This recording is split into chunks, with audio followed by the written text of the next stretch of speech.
आणि आता त्याच शिवसेनेकडून असं म्हटलं जातंय की 10 जागी भाजपाने बंडखोर उभे केले. काय नाही. महायुतीत कुठलाही बेबनाव नाही. महायुतीमध्ये अंतर्गत संघर्ष नाही. मी एवढंच म्हणेन, जे काही गोष्टी समोर येत आहेत, बड़े बड़े शहरों में छोटी छोटी बातें होती रहती. पालकांसाठी हा खुला प्रवर्गात आहे.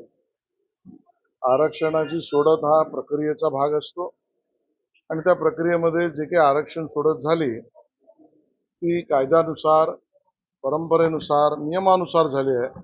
आणि आता नियमानुसार महायुतीचा महापौर मुंबईत बसेल, वाजत गाजत बसेल, मुंबईकरांच्या आशीर्वादाने बसेल, मराठी माणसाच्या सेवेसाठी बसेल, संपूर्ण मुंबईच्या विकासासाठी बसेल.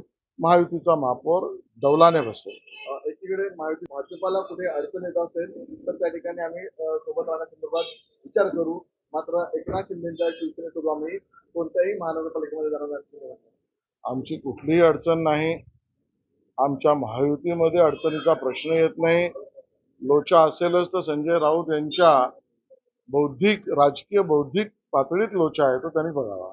बाळा नांदगावकरांनी त्या महापौर बसत असेल तर या संदर्भामध्ये राज ठाकरे सन्मानपूर्वक काहीतरी विचार करू शकतात असं देखील त्यांनी म्हटलेलं आहे. तर मला महायुती त्यांना समर्थन देईल का? महायुती मजबूत आहे. महायुतीचा महापौर मुंबईकरांच्या आशीर्वादाने बसेल. मुंबईच्या सेवेसाठी आम्हाला सगळ्यांच्याच सूचना, सगळ्यांचाच अनुभव आणि सगळ्यांनी मांडलेले मुद्दे महत्त्वाचे वाटतात. पुढची 5 वर्ष मुंबईकरांच्या आशीर्वादाने आम्ही या ठिकाणी महायुती म्हणून सेवा करणार आहोत. त्यामध्ये बाळा नांदगावकर यांच्या सूचना असतील ती आम्हाला आवश्यक आहेत. उद्धव ठाकरेजी किंवा राज ठाकरेजी असतील त्यांच्या सुद्धा सूचना या मुंबईला सेवा देण्यासाठी ज्या आवश्यक आहेत त्याचं आम्ही स्वागतच करू.